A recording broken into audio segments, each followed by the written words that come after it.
Thanks for coming in here. And before I give it to James here, and then we'll go from there, I just want to make a couple points about what James has done. And obviously, those of you that have followed us for some time know he's been a priority of the program since he was in the 8th grade, and offered him a scholarship early, and 4 years later, after a tremendous career in this state, one of the best careers ever in this state, he chose to come to Indiana. And he did some outstanding things this year, and thrust into not only the lineup, which he earned his way into, but thrust very importantly and probably even more dramatically into a spotlight because of what we needed on our team and what we needed to be able to accomplish, and what we needed on the offensive end and what we needed him to do on the defensive end, all those different things. And the one thing about James, and it's a small group. You wish that it was, you wish that every player got it like this. And a lot of them get it at different times in their careers.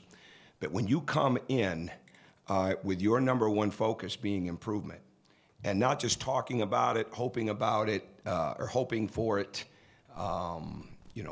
pontificating about it, but actually going in there and doing something about it, that's exactly what he's done. Yeah, that's exactly what he's done since he walked in here. Robert Johnson was the same way. It was just like what Victor Oladipo and Will Sheehy did when they came in. And a lot of people like to work. Some other people like to play.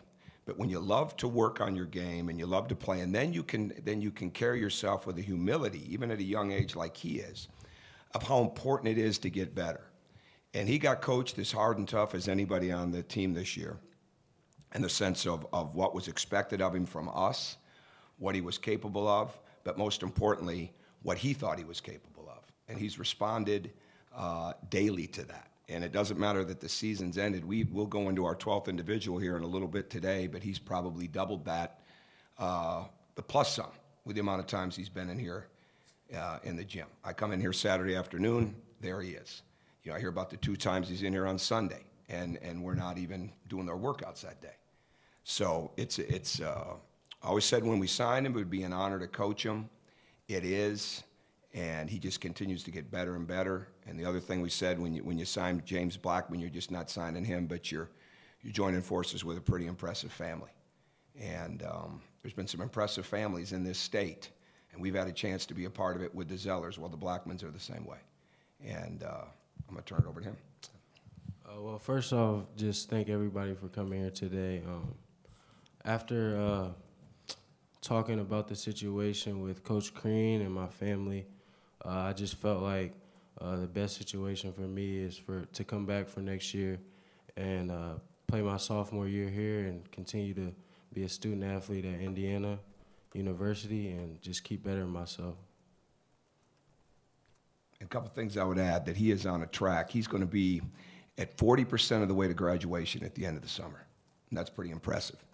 So we don't have a definitive date on what that early graduation is yet, but it'll be an early graduation if he keeps those kind of things moving in that direction. But the thing I like best is even going through this process, and I alluded to this yesterday about our team, not to him specifically, but I will today. There has never been a time this offseason, with the exception of getting a little rest right after the season ended, but never been a time where he has not been fully engaged with his teammates and being a part of helping his team get better, with the workouts, with the conditioning, with the strength training, with the going outside that we do, with the endurance running, all those different things. But very importantly, like I said, too, also working so hard on his own. So it's a work ethic like that. It's a desire to improve. It's a humility of knowing that you have a lot of talent, but at the same time trying to get the most out of it. And I think the most important thing for him and his family is that it's not just about having an opportunity to go, which he did, and the feedback and the research, it was mixed, but at the same time, when it comes to opportunity, yes, opportunity. But I think coming to Indiana, I think being a part of this, I think in his mind, and he can answer this even better, it's a lot more than just being able to go. It's a lot more than just being able to have an opportunity. It's very much about being able to, when that destination does come, that he's ready to go up there and contribute. That he's not just somebody that had a chance to go, but somebody that can go in and contribute and ultimately play this time of year. You know, not just during the winter months, but play this time of year, because that's what the separator becomes. And he's got a lot of steps to take to keep getting better for the long run and for the short run.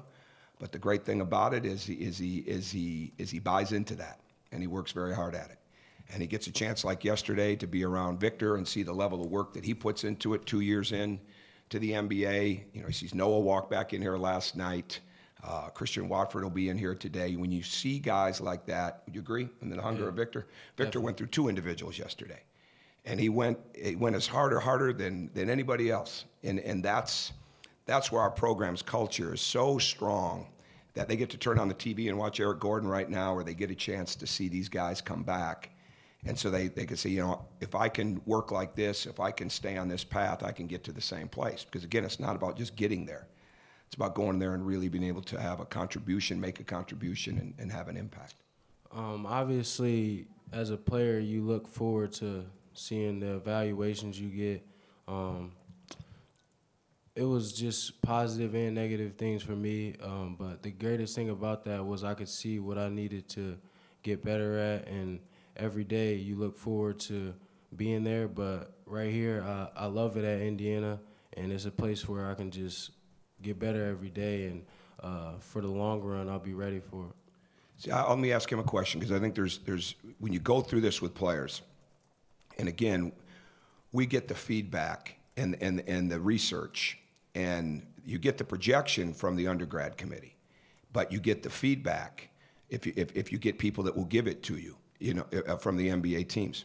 What was your reaction when we started to go through some of that? You know, when you'd start to hear some of the pluses and minuses. What did that make you do?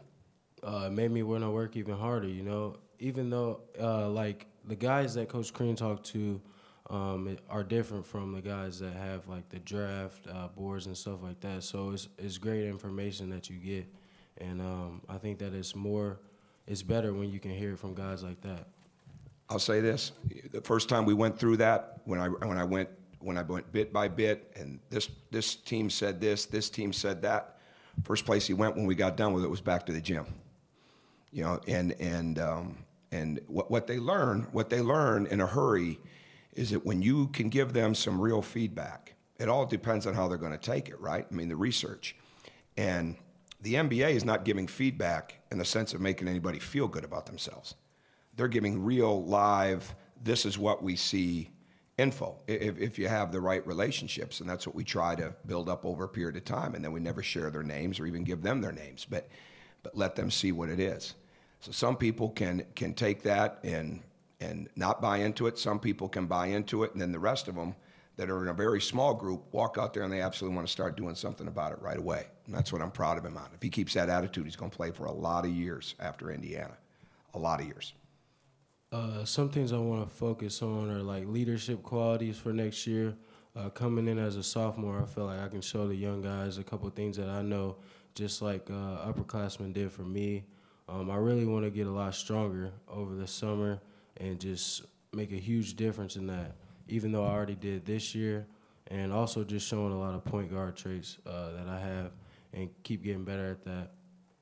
Guy's 19 and he's talking about the young guys. But you are going to be 20 Saturday, aren't you? Yeah. Beyond the feedback you get from the NBA guys, how much does, I guess, Troy's decision to come back and, I guess, Thomas Bryant's commitment sort of play into the whole process, too? That definitely played a huge part in it. Coming back this year, I'm going to be playing with a great team, and we have a huge chance to do something great this year. I definitely looked at that, and the teammates I have here, they push me every day, so I wanted to be a part of that. How about, do you talk to Yogi, too? Is that part of it? Yeah, me and Yogi talk a lot, and we talked about both of our decisions, but at the end of the day, he's going to make the best decision for him. I guess just to sort of piggyback on some of that, and you mentioned the point guard play as well with, I guess, I don't want to say a complete team, but you've got guys at all the positions now. There's no sort of obvious hole. How much do you feel like you can develop in that point guard role now that you've got wings, you've got big men inside? There's maybe a little bit more balance just than you had in the lineup this year. Definitely, there's going to be a lot more balance. It'll be probably a different team that we are this year. And I think that we will improve on weaknesses that we had last year. Guys will get better this year, and you're right. I will be able to show a little more point guard skills. Keys for him, I think, right now, and we've talked about this, is he's got to become even more of an initiator. An initiator doesn't mean facilitator. Okay, initiator means initiating what's there offensively, whether it's the shot, whether it's the drive, whether it's the next pass, whether it's cross-court pass, refusal of pick and roll, whatever it is, and continuing to understand how to play off what the defense is giving him, and be a guy that can not only get up the court in transition without the ball, but at the same time be even better with the ball in transition. And I think some of the other things that are huge for him right now, and he's taken steps in this, is these guys are smart. They continue to watch what that next level is like. And the smart ones really figure out that they've got to keep making those jumps athletically. And as good an athlete as he is, as explosive as he can be, highlight tape, dunks, things of that nature, it's that explosiveness and the speed and quickness combined going both ways that are at another level. And I think that's one of the biggest things. And again, not every player gets that. We work the same way, but not every player understands that I've got to make jumps in everything.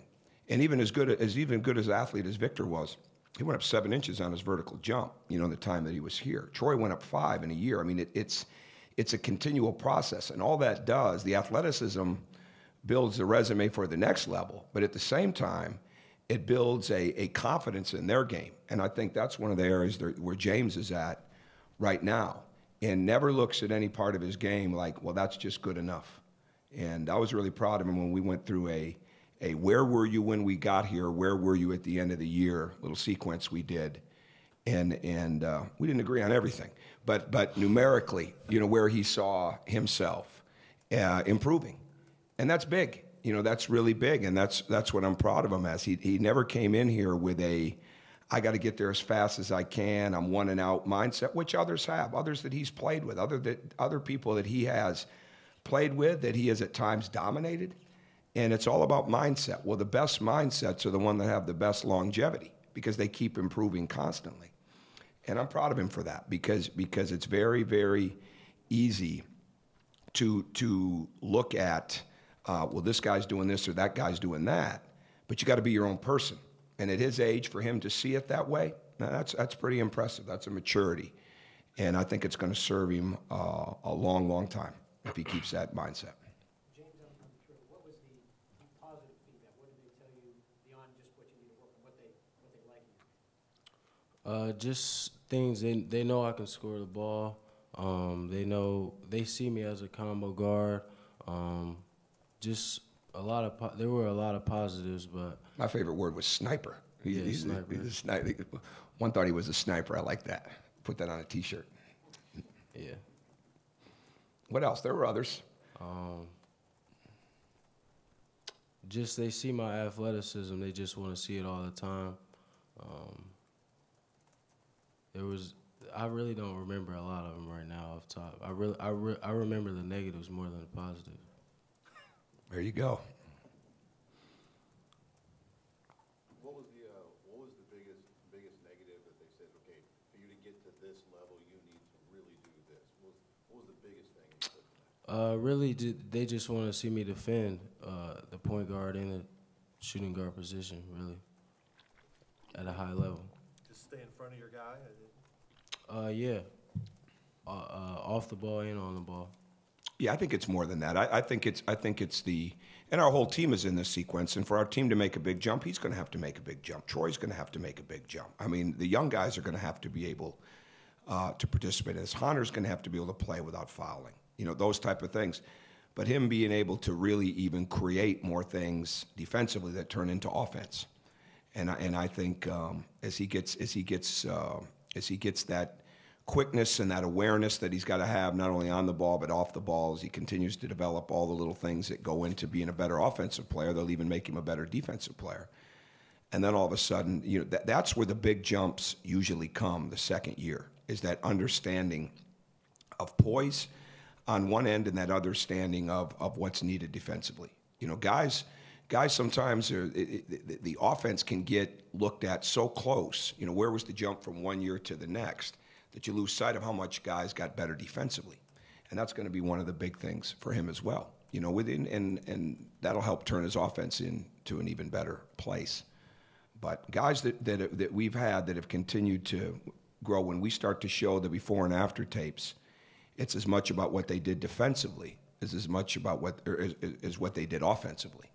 And that's where all that skill training and work, and we know we've got to get better there, and that's one of the things we'll do it today. After they play, we'll do our defensive work out of our conditioning, you know, where they're just continuing to do those things without a ball that lead them to being, you know, better in those type of situations. And they got to use their imagination a little bit, but at the same time, it's helping them develop those skills that they've got to have with their hips and with their feet and, you know, with their head on a swivel and the sprints and the slides and all those different things.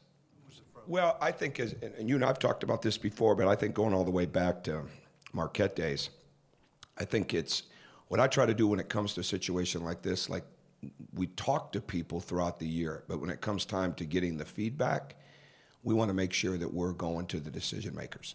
You know, so whoever one of those 2 or 3 decision makers or the ultimate decision maker is in a team.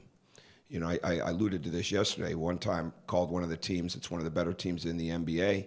They put the GM, the director of player personnel, and the director of scouting, you know, all in the same room because they know we're going to keep it private, right? And that to me that's strong. So that when we sit down with them, and it's as helpful to me and to us as it is to them because it helps us even put more in place. It either crystallizes what we already see or it helps us broaden the scope a little bit. And you really want both. You know, because if you got a growth mindset, you want to grow as a coach too, and you want to be able to keep helping them get to that point. But to me, it's those kind of situations. It's not, you know, we've got to offset anything that comes out that would be unnamed or sources said or this person's projection, because those aren't necessarily, and most times not, the decision makers. You know, it's fun to read, but it doesn't have anything really to do with who the decision makers are. So I think as long as we always continue to keep that private, and I know other coaches do the same thing, then we'll continue to have that access to find it out.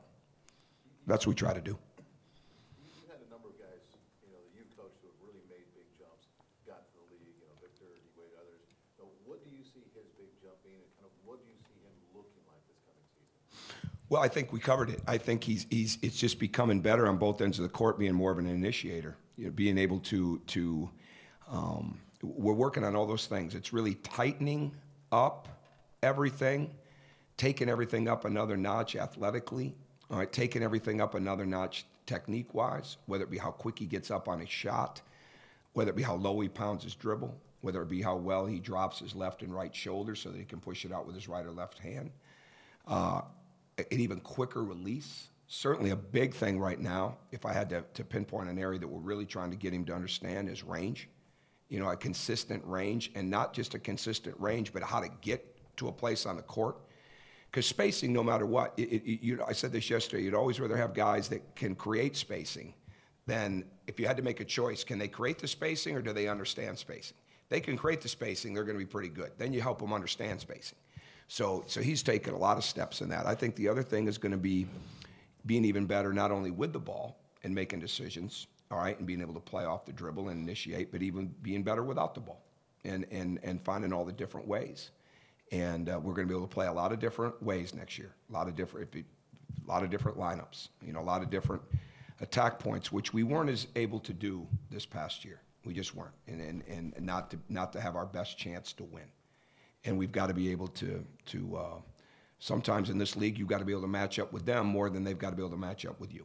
And you've got to be able to recognize that in the course of the game, but at the same time, not get away from your strengths. So there's numerous things, and the good thing is he's willing to work on every one of them, just like these other guys are. Yeah, good. Anybody else? Do you guys just sit back now and wait on Saturday to see what the? Yeah, I said this yesterday. Nobody's really like that. There's Yogi's working extremely hard. He's had, I said this, yes, he's had 2 feet in the whole time. I mean, there's been not one day where I wondered if he was working the right way or, you know, where his mind was at. There's none of that. And his leadership is growing. So whatever happens on that, he's going to make a smart decision, right? And I think, again, all you want to do is is you want to make sure you're giving them every bit of factual information that you can give. You give them real insights. You try to take the opinions out of it, including your own. But I mean, when you're his coach, you better have some proper insights, right? So you try to give them this good insight into that you can, give them all the proper information, and just keep coaching him. You know, just Victor walked in yesterday. It's no difference. Tuesday, I'm out recruiting. I said, when do you want to start working out? I said, he says, as soon as you get back. Now, here we go. You know, I mean, it never really changes. Noah walks in last night. It never really changes if you're really trying to build the right family atmosphere. And then you know it's really a good family atmosphere when they want to come back when they don't have to. And that's what I love about these guys. And so I think if you're building every day towards getting to that day, and you're making them better every day that they're with you, and they have something to take with them when it comes to work ethic and when it comes to working on their own, the biggest thing these guys come back with is they're prepared to work on their own. You know, because they have practices, they have walkthroughs, they have pre-games, but they got a lot of free time, a lot of free time. And are they prepared to go into a gym and work on their own and work on the proper things?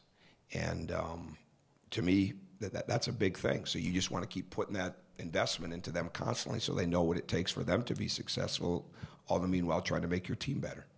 So there's not a lot of, I mean, it's just, it'll be what it'll be. Tom, can I ask real quick, when guys like Victor or Noah come back, so I understand, are you working out them individually, or are they incorporating with your teamwork? Well, because they've played, and they'll probably play pickup today, I think. But oh yeah, because they've played her, yeah, they can jump right in.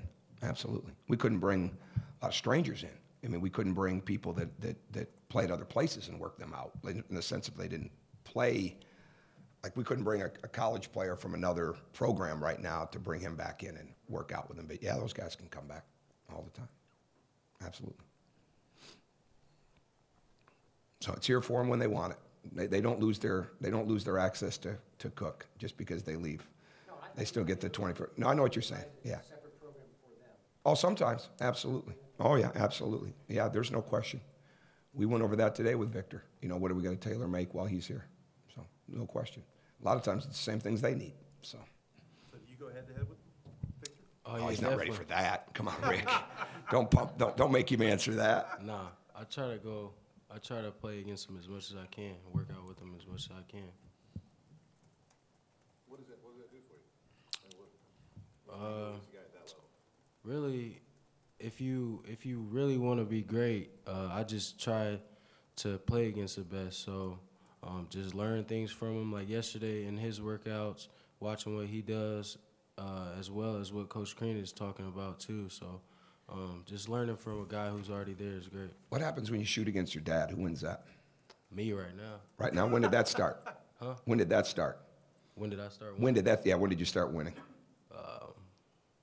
Be honest, because he's gonna see this somewhere. Freshman year. Wow. Sophomore year. Senior better get working on his jumper, huh? Yeah. Who wins one-on-one? I started beating him sophomore year. Who wins when it becomes a post game? When we just go right down to that post? He gets it. me on that. Okay.